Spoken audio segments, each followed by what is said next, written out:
Bienvenidos de nuevo a todos a Estudios sobre la Neutralidad, hoy otra vez con Stas Krpivnik. Stas, bienvenido de nuevo. Bienvenido. ¿Es jueves de pescado o no? No. Es martes de puentes y centrales eléctricas mientras hablamos. Este martes, 7 de abril, es el día en que Donald Trump amenaza con arrasar todo el país de Irán si los bastardos, como él los llama, no hacen lo que dice y abren el estrecho de Hormuz y demás, que por cierto no está cerrado. Así que, abrir algo que nunca cerraste. ¿Qué opinas de esto? Y obviamente, esta charla solo saldrá después de que el día haya terminado, así que quizá ya sea noticia vieja. Pero, ¿puedes darnos tu opinión sobre qué clase de locura hemos presenciado el pasado fin de semana?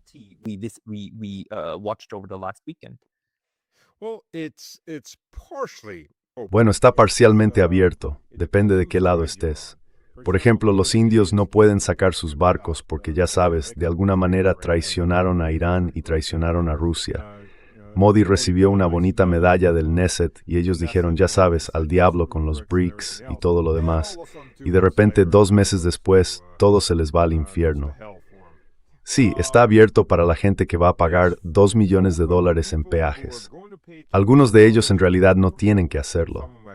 Creo que los chinos pueden pasar sin eso, y los pakistaníes, y aquellos que compraron en moneda no denominada en dólares.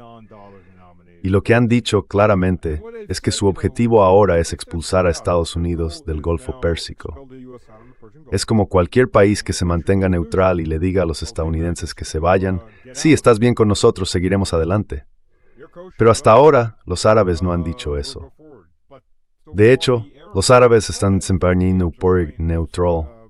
De implicado escribir Vilogre tap C de VDT. And then you got MB, no, not MBS, I'm sorry, MBZ, MBZ, the head, Mohammed bin Zayed, who's... Mohammed bin Zayed, que es el presidente de la entidad conocida como los Emiratos Árabes Unidos, que básicamente son 7 aldeas que crecieron hasta convertirse en 7 ciudades artificiales, está totalmente a favor. Vamos a construir unas islas. Por supuesto, su ejército es bastante pequeño, de unos 60,000 a 65,000 efectivos, y de esos quizá entre 12,000 y 15,000 sean verdaderos soldados de combate. La mayoría son mercenarios, incluidos muchos mercenarios estadounidenses como oficiales. Cuentan con que los marines estadounidenses hagan la mayor parte del trabajo y sufran las bajas por ellos. Pero aún así, esas entidades dejarían de existir, porque una vez que estén plenamente involucradas en un combate con Irán, Irán atacará sus plantas desalinizadoras. Y adiós.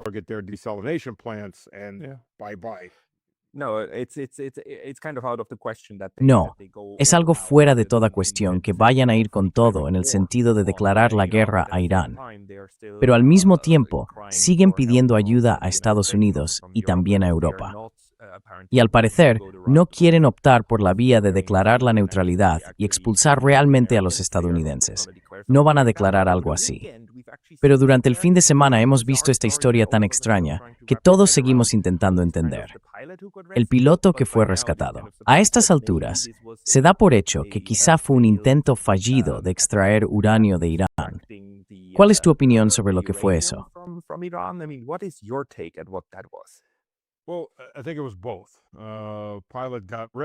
Bueno, creo que fueron ambas cosas. Rescataron a un piloto, y luego el tipo era piloto, oficial de armamento y teniente coronel, lo cual es un poco raro, que un teniente coronel, el segundo al mando de este escuadrón, estuviera volando en una misión.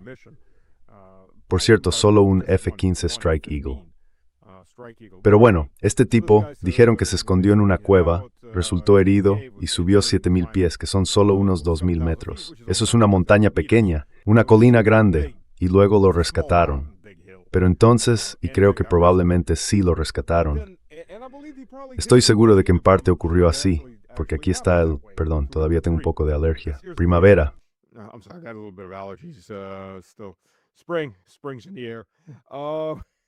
Se nota que ha llegado la primavera. Pero aquí está lo interesante.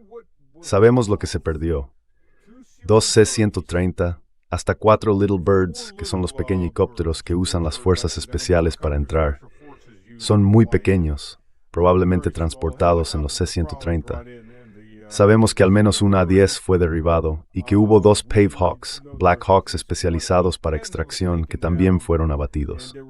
Ahora bien, los Black Hawks resultaron dañados.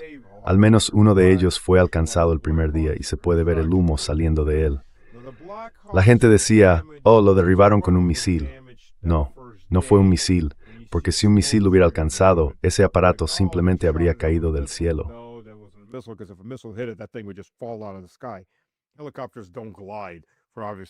Los helicópteros no planean, por razones obvias. Como todavía estaba volando y echando humo, debía de haber sido fuego de armas ligeras, y todo el mundo le estaba disparando. Era algo gracioso ver a esos miembros de tribus locales corriendo con rifles de caza, y luego a la policía con pistolas, todos disparándole mientras los helicópteros se acercaban volando. Así que, supuestamente, sacaron al primer tipo, y hubo más bajas.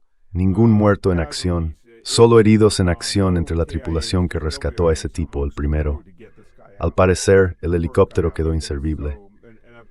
No está claro cuándo perdieron un segundo Pave Hawk. Eso no está muy claro. Ahora el A-10 fue alcanzado por un misil antiaéreo.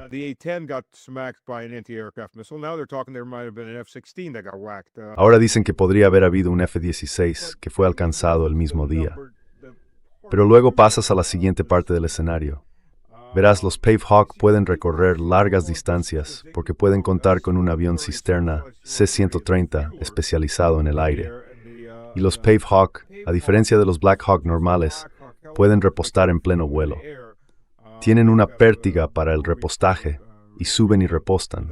Hay videos de ellos haciéndolo. Así que tienen un alcance ampliado que normalmente no tendrían y se utilizan para sacar a la gente. Ahora bien, normalmente cuando sacas a alguien es entrar y salir. Ese es todo el propósito.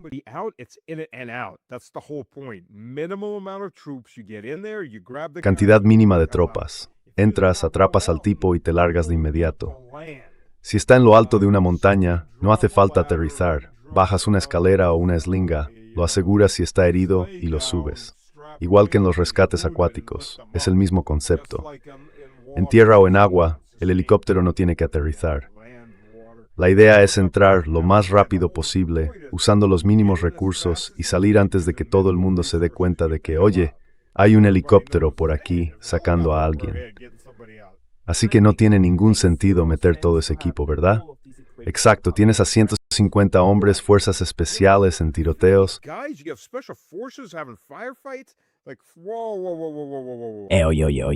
Oye. Bien, una breve pausa porque me banearon recientemente de YouTube. Y aunque ya he vuelto, esto podría pasar otra vez en cualquier momento. Así que por favor, considera suscribirte no solo aquí, sino también a mi lista de correo en Substack. Es pazcayotas.substack.com. El enlace está en la descripción de abajo. Y ahora, volvamos al video.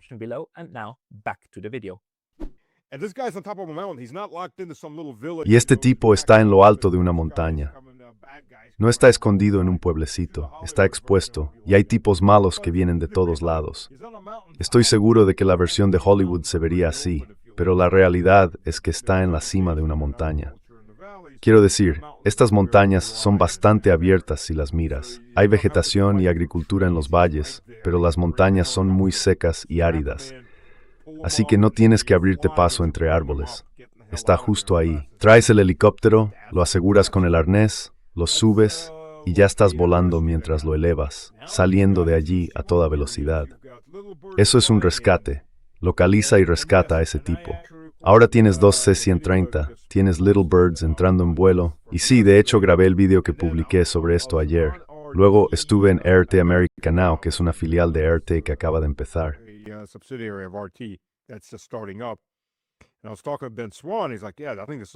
Estaba hablando con Ben Swan y él dice, sí, creo que es una misión. Y yo le digo, sabes, cuanto más lo pienso, esto es una misión. Él responde, bueno, ya sabes, hay una instalación nuclear no muy lejos de donde están. Y miras el mapa y dices, sí, la hay. Creo que esto fue bajo la cobertura de sacar a ese tipo de allí, que estoy seguro de que lo estaban haciendo. Pero eso era secundario.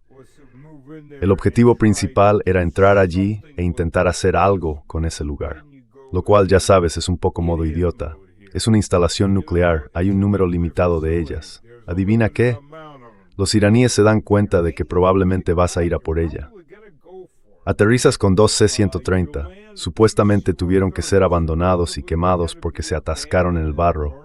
Pero miras las fotos, no hay barro allí. Primero, no hay barro allí. Es una meseta desértica seca donde aterrizaron.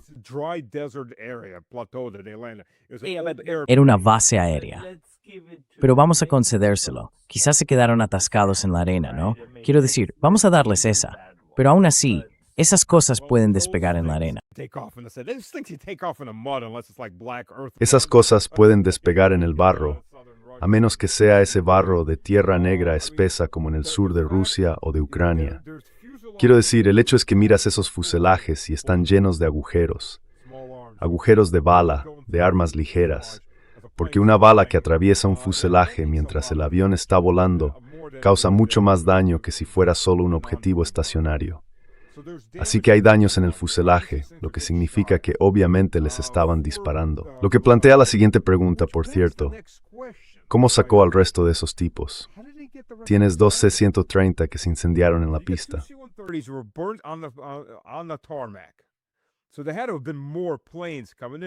Así que tuvo que haber más aviones llegando, porque los Little Birds también fueron destruidos. Así que uno no puede evitar preguntarse, vale, ¿a dónde fueron los más de 100 hombres que estaban en tierra?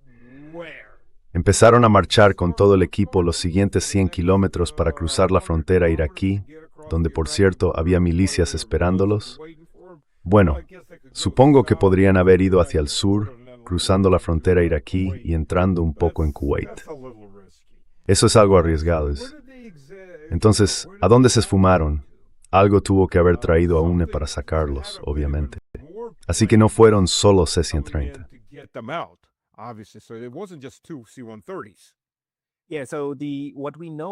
Sí, así que lo que sabemos es que se estrelló y quedó destruido. Ya sea que lo quemaran las propias tropas o que se destruyera durante la acción, sabemos que esto era solo una parte de lo que se utilizó para llevar a cabo la operación con cientos de personas. Así que fue una gran operación, obviamente. Exacto.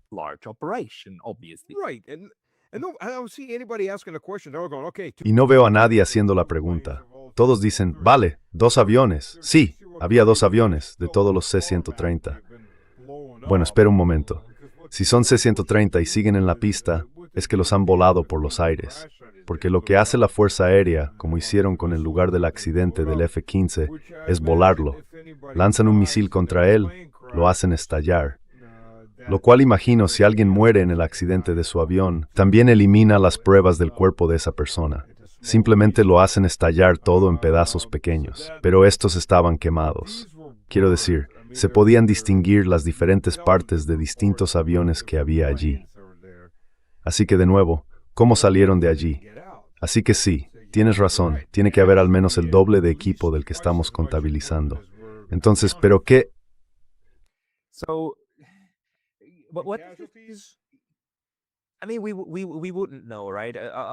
Quiero decir, no lo sabríamos, ¿verdad? Hasta ahora, todavía no tenemos cifras exactas de las bajas en Ucrania ni en Rusia. Los estados son realmente buenos ocultando los números de bajas, ¿verdad? Así que no hay esperanza de obtener esas cifras pronto. Pero ¿qué nos dice esto sobre la situación?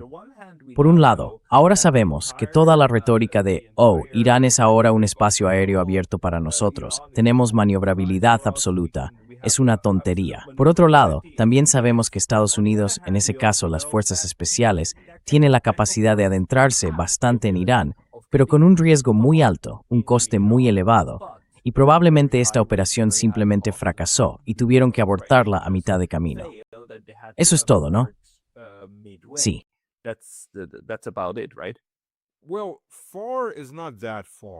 Bueno, lejos no es tan lejos. Quiero decir, hablando realísticamente, estaban a unos 50 kilómetros del Golfo Pérsico, quizá unos 100 kilómetros dentro de Irán. Irán es enorme, así que decir que fueron muy lejos, bueno, está bastante adentro, pero no es realmente lejos. Irán es como Francia, Alemania e Italia juntas formando un solo gran bloque. Así que, Habían entrado, y esta es otra cosa, cuando hablan de aviones estadounidenses o israelíes, la mayoría sigue volando a distancia, y si entran en Irán, no vuelan muy adentro. Vimos un A-10 destruido, otro A-10 dañado, y había un Chinook. Un Chinook es un helicóptero enorme, uno de los más grandes del mundo, para transporte de tropas o de carga, grande y largo, y fue dañado por un dron en la pista. Bueno, dañado es un término muy relativo. Ya sabes, yo también he estado herido.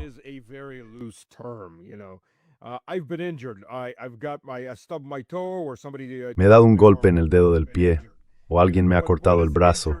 Estoy herido. Pero ¿qué significa realmente herido? Por cierto, el ejército estadounidense hace lo mismo con el equipo. Está dañado. Y luego salen las fotos. Es una pérdida total. Todo el frontal ha desaparecido, así que es chatarra. Quiero decir, podrían usarlo para piezas de repuesto. Los 2/3 traseros con el rotor posterior podrían canibalizarse para otros Chinook. Pero sigue siendo una pérdida total. No vas a reparar ese tipo de daño. Pasa lo mismo con muchos de los aviones. El segundo A-10 estaba dañado. ¿Cuánto dañado? ¿Es una pérdida total? Solo porque, por cierto, haya aterrizado, puedes recuperarlo y hacerlo aterrizar, no significa que vaya a despegar de nuevo. Así que ya sabes, es un viaje de ida, no lo sabemos. ¿Y cuántas bajas? No lo sabemos. Yo diría que muchas más de una o dos.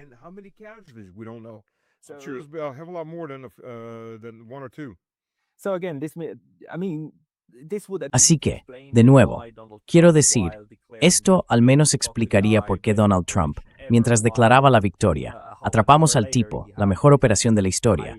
Luego, media hora más tarde, tiene esta diatriba, este berrinche, como si amenazara con bombardear un puente y una central eléctrica, el martes, llamando a los iraníes bastardos, usando palabrotas. Realmente, el tipo de lenguaje más vulgar que uno puede imaginar de un presidente de Estados Unidos. Algo prácticamente inaudito. ¿Crees que esto es simplemente él estando realmente enfadado porque al final no puede hacer lo que prometió que haría? ¿O es que está planeando, quiero decir, la parte de intimidación fuerte? Pero, de nuevo, la gente que se ve obligada a maldecir y demás, normalmente no está en su mejor momento, ¿verdad?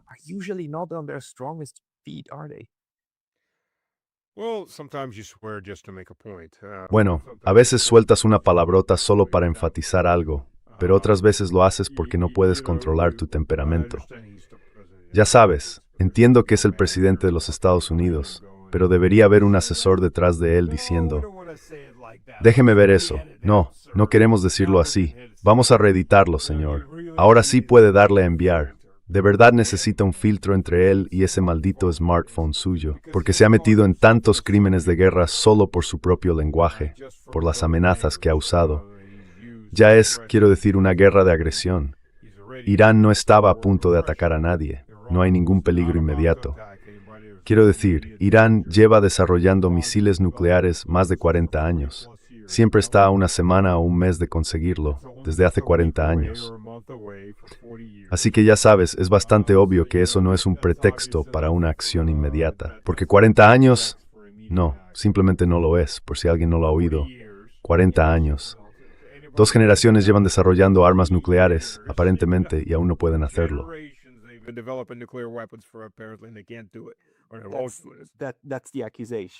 Esa es la acusación, sí. Pero Dean, tú, quiero decir, si ellos crees que, quiero decir, Estados Unidos probablemente tiene la capacidad de causar aún un daño enorme a la infraestructura civil, especialmente si atacan la red eléctrica. Esa es probablemente la mayor amenaza, ¿no?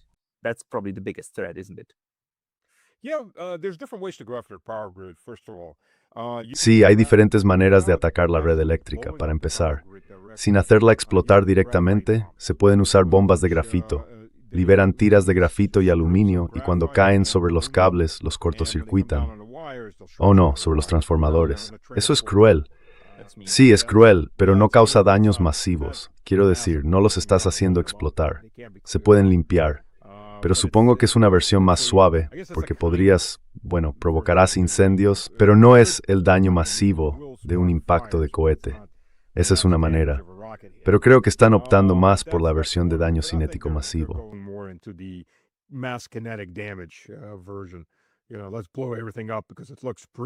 Ya sabes, vamos a hacerlo volar todo porque queda bonito y puedo verlo en un informe de 2 minutos por la mañana. Eso es. Pero Irán, ya sabes, Irán se lo ha dicho claramente y espero que podrías llamarlos aliados, pero en realidad ni siquiera son clientes. Sus escudos humanos en Oriente Medio, en el Golfo Pérsico, están escuchando el hecho de que Irán cumple lo que dice.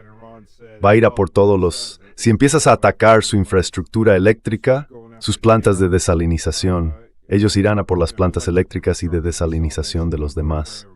Y habrá muertes masivas si hacen eso. Así que espero que esos países, esos jeques, estén escuchando.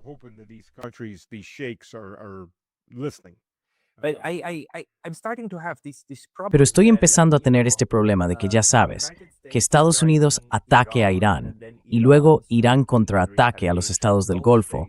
Es un poco como el matón grande que golpea al pequeño y luego el pequeño a su vez golpea al aún más pequeño.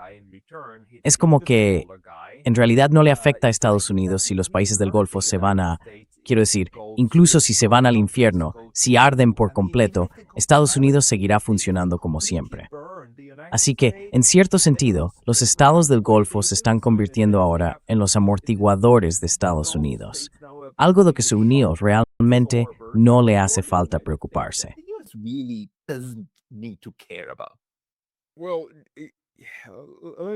Bueno, déjame explicarlo así. Vale, tienes un gran toro aquí, tienes un gran tanque y tienes muchos tanques pequeños. Todos causan daño. Ahora bien, destruir el gran tanque va a requerir muchos golpes. Mientras tanto, los tanques pequeños te están disparando, o los tipos pequeños siguen golpeándote. Así que a veces es mejor ir a por los aliados de tu enemigo, porque esos aliados tienen un umbral de dolor mucho más bajo que pueden soportar. Pero están atacando en este momento. Quiero decir, creo que toda la infraestructura estadounidense en esos estados del Golfo ha desaparecido más o menos a estas alturas, ¿no? O Estados Unidos sigue realizando operaciones desde esas bases. Siguen llevando a cabo operaciones desde esas bases. Ahora es mucho más limitado. Obviamente están cegados. Los saudíes todavía les permiten usar el espacio aéreo, aunque supuestamente no lo hacen. También les dejan usar pistas de aterrizaje, aunque afirman que no lo hacen, pero sí lo hacen. Así que lo que está ocurriendo aquí es que primero estás despojando a los aliados estadounidenses y la esperanza es que los obligues a volverse neutrales. Eso significa adiós a las bases estadounidenses en el futuro. Es un gran golpe para Trump, para su prestigio, para su popularidad en casa y para los mercados. Y no olvidemos que esta guerra más de los mercados que de las personas.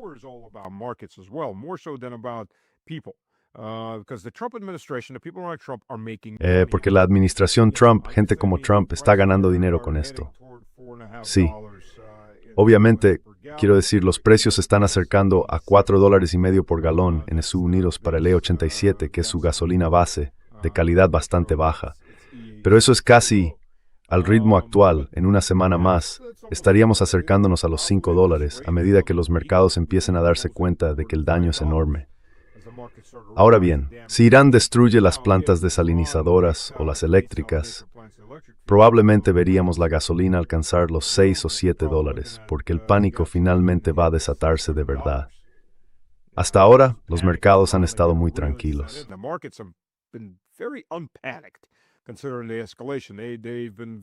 Teniendo en cuenta la escalada, han estado muy dispuestos a creer en cuentos de hadas.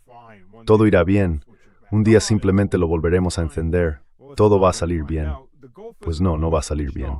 Ahora bien, el Golfo no está completamente cerrado. De 25 millones de barriles, unos 7 millones siguen saliendo cada día. Así que podría ser peor, mucho peor. Irán sigue exportando la mayor parte de su petróleo y está permitiendo que el de algunos otros países del Golfo también salga. Los saudíes siguen enviando a través del Mar Rojo, que de nuevo podría cerrarse, especialmente ahora que Yemen está en la lucha. Yemen podría fácilmente destruir esa terminal. My Iranian Patrick into it. Exacto. Volar oleoductos es una solución a corto plazo. No quieres atacar un oleoducto, porque es bastante fácil de reparar. Quieres atacar las estaciones de bombeo, los puntos de control, las estaciones de carga. Esos son los elementos más importantes. Además, dependiendo de dónde esté la tubería, puede estar enterrada. Exacto. En Rusia es una práctica habitual enterrar las tuberías en muchas zonas. Así que golpear una tubería es mucho más difícil desde el punto de vista de la infraestructura. Pero si las estaciones de bombeo están ahí, puedes verlas y destruirlas. Así que ese es otro factor que hace que sea muy difícil de defender. Es infraestructura. Sí, así que en resumen, quiero decir, todavía hay una cantidad considerable de infraestructura en ambos lados que no ha sido tocada, ¿verdad? Todavía hay posibles objetivos. Y si Donald Trump decide atacar toda la infraestructura en Irán, ellos van a responder de la misma manera. Punto.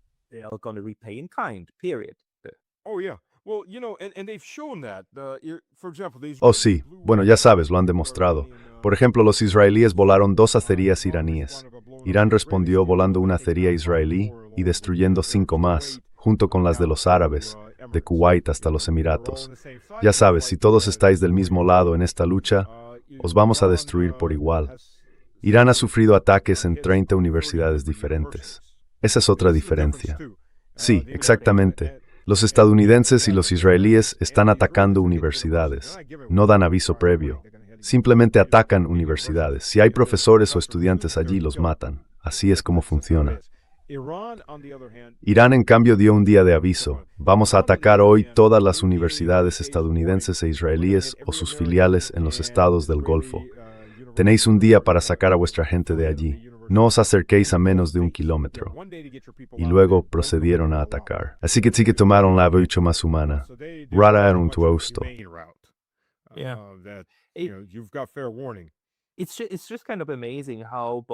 Es bastante asombroso cómo ambos bandos siguen librando exactamente el mismo tipo de guerra que venían haciendo antes.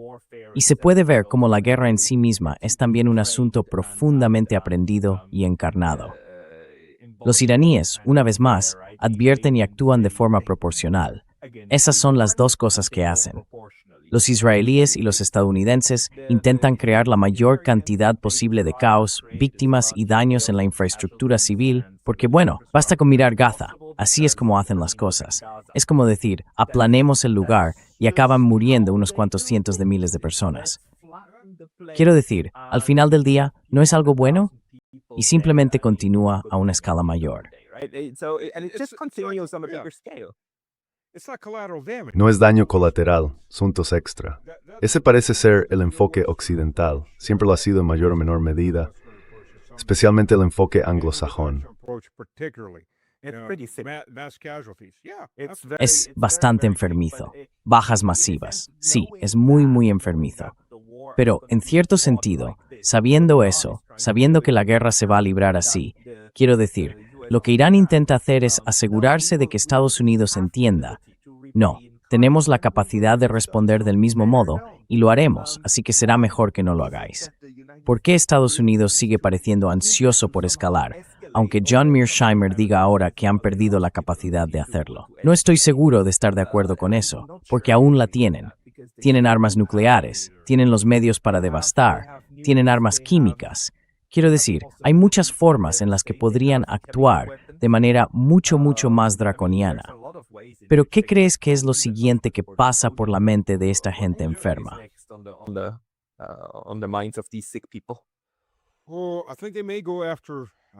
Bueno, creo que pueden ir a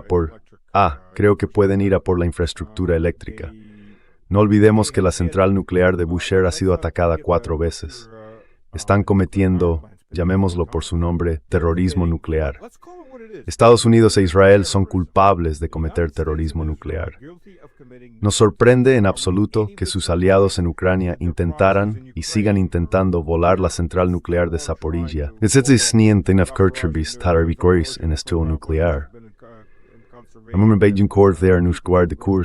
¿Nos sorprende esto?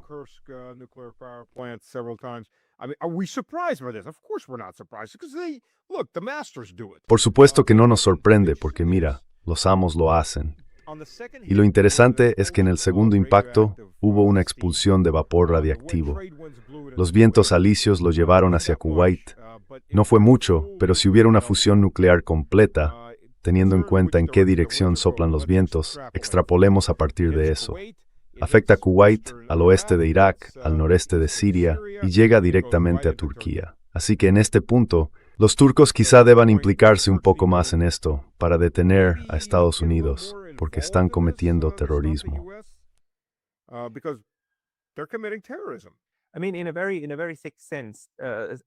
Quiero decir, en un sentido muy retorcido, no se puede mantener la lluvia radiactiva contenida en una zona pequeña. Vaya donde vaya el viento, allí llega. Así que esto, de una forma muy retorcida, es una de las mejores clases de seguro en este momento, porque probablemente la otra parte no va a intentar hacerlo, ya que las consecuencias serían enormes. Pero por otro lado, si eres Israel o Estados Unidos, estás bastante lejos, ¿no? Así que sí. Quiero decir, ¿a quién le importa Siria? ¿A quién le importa Irak, verdad? Bienvenidos de nuevo, todos. Tuvimos una pequeña interrupción porque hay un cachorro en casa y el cachorro es realmente adorable. Muy bien, datos. Volvamos al tema. Volvamos al tema. La cuestión, digamos, de esta estrategia actual que estamos viendo en este momento. ¿Crees que esta es una forma de conseguir que Estados Unidos deje de hacer lo que está haciendo?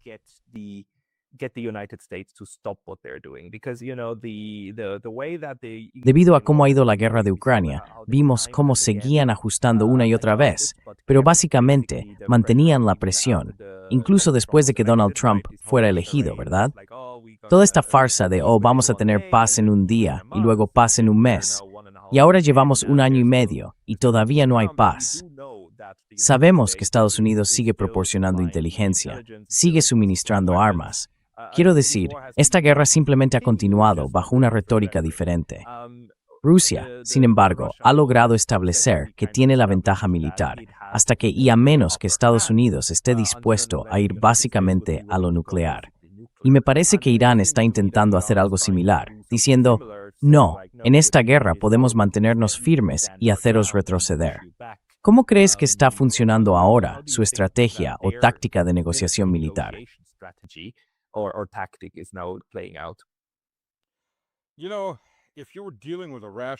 Sabes, si estuvieras tratando con un oponente racional en Estados Unidos, uno que quisiera preservar su posición en el Golfo Pérsico, bueno, en realidad, si estuvieras tratando con un actor racional en Estados Unidos, esta guerra no habría ocurrido en primer lugar.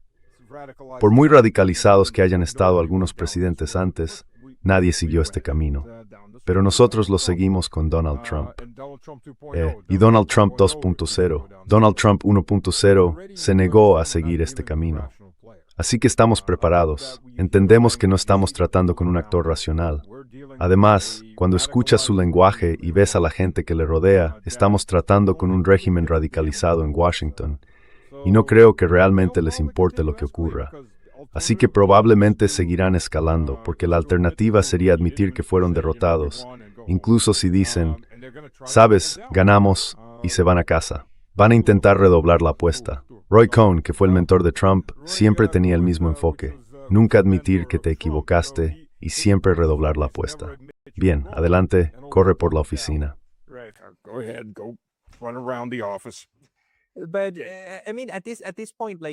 Pero, quiero decir, a estas alturas, especialmente cuando hablamos de la central nuclear de Bushehr, hay allí unos 100 trabajadores rusos, entre ellos científicos e ingenieros. En este momento, Rusia debe estar diciendo algo así como, chicos, probablemente a Israel, esto tiene que parar, es una locura.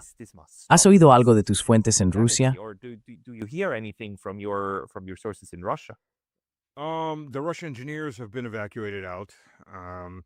Los ingenieros rusos han sido evacuados. No voy a decir quién pilota los aviones ni quién trabaja en los sistemas C-400 y en todo lo demás. Quiero decir, Rusia está apoyando muy activamente a Irán. Los chinos también están empezando a apoyar a Irán. Ahora ven que Irán se mantiene firme. No va a ceder, no va a romperse. Y estoy seguro de que habrá otras potencias, grandes y pequeñas, que empezarán a involucrarse, como Corea del Norte, por ejemplo. ¿Tú qué piensas? Tal vez Bielorrusia. Cuanto más se prolongue esto, quiero decir, ya tienes una guerra de, fascismo, 5 bandos ahora, contra la coalición sionista, porque no sé cómo más llamarla. Tienes a Irán combatiendo directamente. Tienes a Irán, tienes a Irak, tanto las milicias como el gobierno, tienes a Yemen y tienes a Hezbollah. You have Yemen and you have Hezbollah. But it's not just Hezbollah alone, because the Lebanese army. Pero no es solo Hezbollah, porque ahora el ejército libanés también está implicado. Están asesinando a cristianos sin problema. Así de radicalizados se han vuelto los israelíes. En el pasado, cuando trataban con el Líbano, siempre eran muy cuidadosos de no involucrar a los cristianos ni a los suníes, para mantenerlos separados de esa manera. Pero ahora están bombardeando y matando a cristianos, atacando iglesias por todas partes. Han abandonado toda apariencia de control. Así que ahora Hamas ha entrado plenamente en la lucha. Se han declarado parte de ella. Cada vez hay más actores implicados y esto está escalando. Creo que fueron Bahrein, junto con los Emiratos Árabes Unidos, quienes exigieron en la ONU que se aprobara una resolución para forzar la apertura de los estrechos.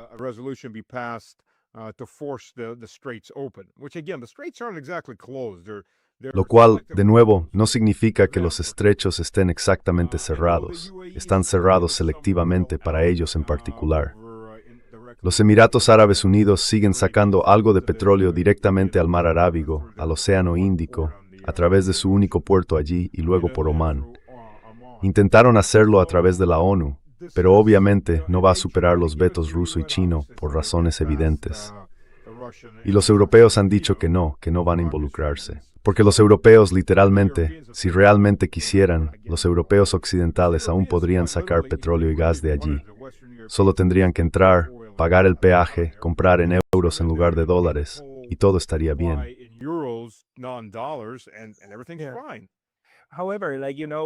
Sí. Sin embargo, cuando se trata del veto en la ONU, lo que vimos la última vez, a los 3 o 4 días, fue esa horrible resolución de la ONU que condenaba a Irán por sus agresiones contra sus vecinos, ¿verdad? Y tanto Rusia como China se abstuvieron de vetarla. Rusia, más tarde lo supimos, porque hay alrededor de 2 millones de personas en Israel con raíces rusas, y los chinos porque también mantienen una buena relación con los países del Golfo, así que tampoco tenían intención de enfadarlos. Así que, en cierto sentido, no sé a dónde llevará todo esto. No es que la resolución de la ONU vaya a servir de mucho, porque obviamente ambas partes la ignorarán, pero ¿ves alguna esperanza en esas otras potencias?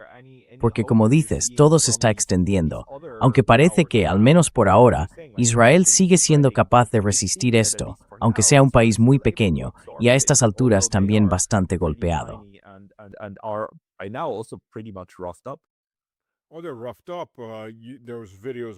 Están bastante golpeados.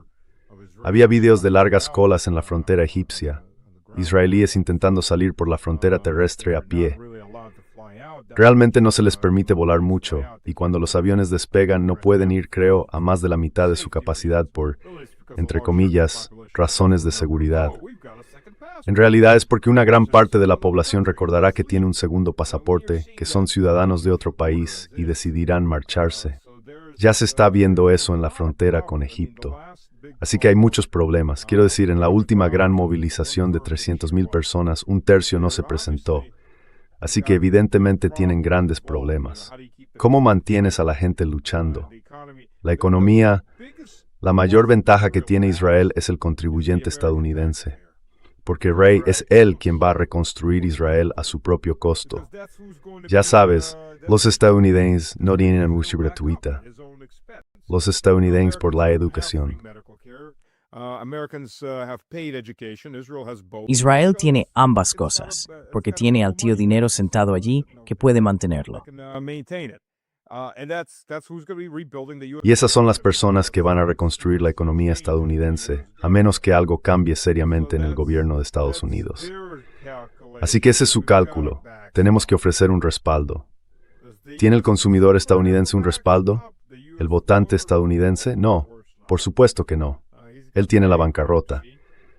Pero así son los políticos. Sí, básicamente Irán en este momento está intentando hacer que la guerra sea más costosa para Estados Unidos, ¿verdad? Absolutamente, absolutamente. and everyone else to get them to get the United Y todos los demás están intentando que Estados Unidos se detenga. Quiero decir, mira, ¿qué está proponiendo Estados Unidos? Aceptad nuestro plan. Somos los agresores. Aceptad básicamente la rendición. Y entonces todo irá bien, después de que derroquemos vuestro gobierno y hagamos todo lo demás. Porque el enfoque estadounidense de estamos aquí para liberar al pueblo significa ¿qué? ¿Exterminándolos? Tienes a Trump. Le preguntaron durante las vacaciones de Pascua en el jardín de la Casa Blanca, y un periodista le dijo, ¿qué pasa con toda esta gente? Y en cuanto a Irán, él dijo algo como, oh, son animales. El gobierno iraní asesina a su pueblo, así que son animales. Tenemos que detenerlos masacrando a las poblaciones. Sí, ese tren lógico se descarrila por completo, pero eso es lo que tenemos delante. Y la expresión, son animales. Cuando empiezas a hablar de tus oponentes en esos términos, ¿con quién negocias? Y esto se dice en televisión, emitido públicamente. No es algo que digas en privado. Sí, odio a esos tipos, madero animales. Y luego te das la vuelta. Sí, vamos a negociar. No, esto es completamente evidente para que lo vea todo el mundo. El presidente de los Estados Unidos. Sabes, incluso en los peores momentos, en las peores guerras, quiero decir, puede que dijeran cosas así en privado, pero nunca dijeron nada parecido sobre sus oponentes en medios grabados. Pero eso es lo que tenemos ahora. Y la gente que le rodea no es mucho mejor, en su mayoría.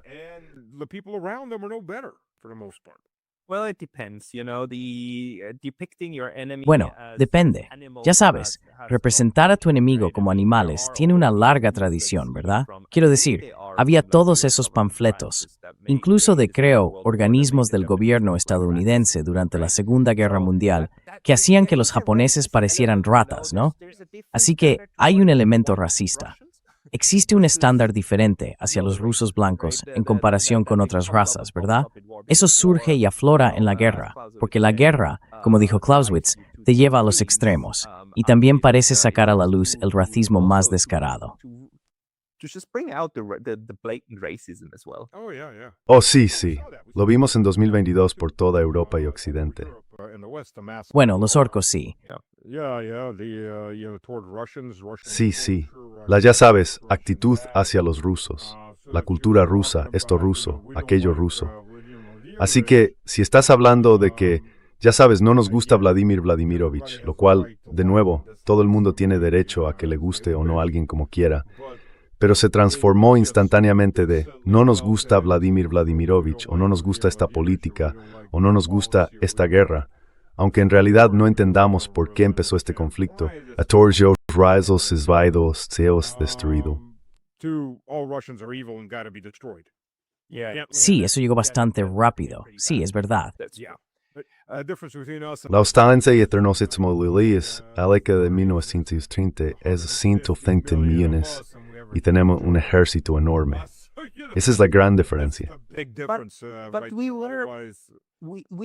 Pero estuvimos al borde de una escalada nuclear con Rusia bajo el mandato de Biden, ¿verdad?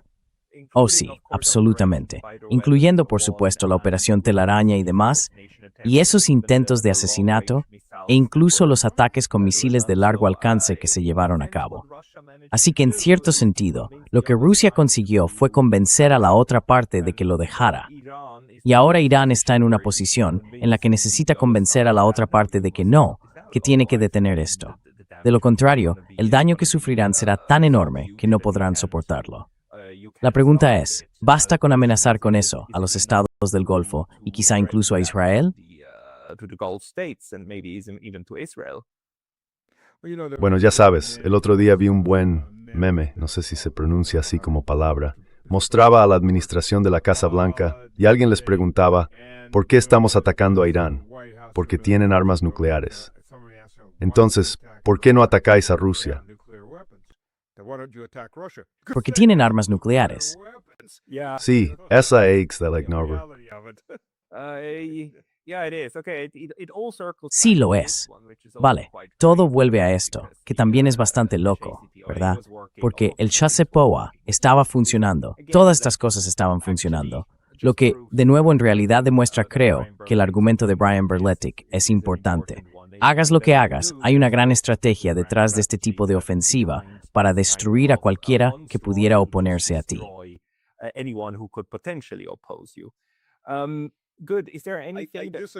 No estoy del todo de acuerdo con Brian en que Israel sea una herramienta absoluta de Estados Unidos. Tampoco diría que Israel controla a Estados Unidos. Creo que en este caso es como un perro persiguiéndose la cola o, como dicen algunos, un helado que se lame a sí mismo. Están muy entrelazados, cumpliendo los deseos del otro, porque hay mucho dinero en juego.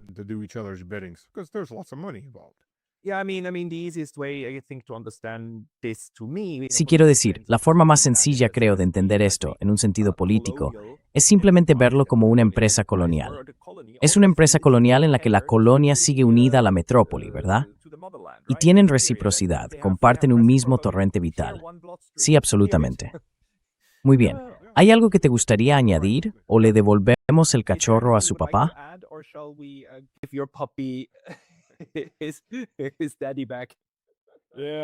Sí, tengo otra llamada después de esta, así que él va a venir aquí, aunque todavía no lo sabe. Vale, toma un poco de agua. Ve a pasar un rato acurrucándote con él. Ahora vas a conseguir una cantidad enorme de clics y visualizaciones extra. Ya veremos. Por favor, todo el mundo, comentad en el recuadro de abajo si os ha gustado esto o si queréis que Stanislav Krapivnik vuelva a centrarse en nuestra discusión. Pero gracias por tomarte el tiempo. Todo el mundo quiere seguirte. Eres Slavicman, ¿verdad? Ministro Slavicman. Con K o en X, Stanislav Krapivnik. No pudimos poner el nombre completo. Hay una limitación. Simplemente tenemos nombres largos. Busca en Google a Stas. Intentaré ponerlo en la caja de descripción de abajo. Stanislav Krapivnik. Gracias por tu tiempo hoy. Gracias. Thank you.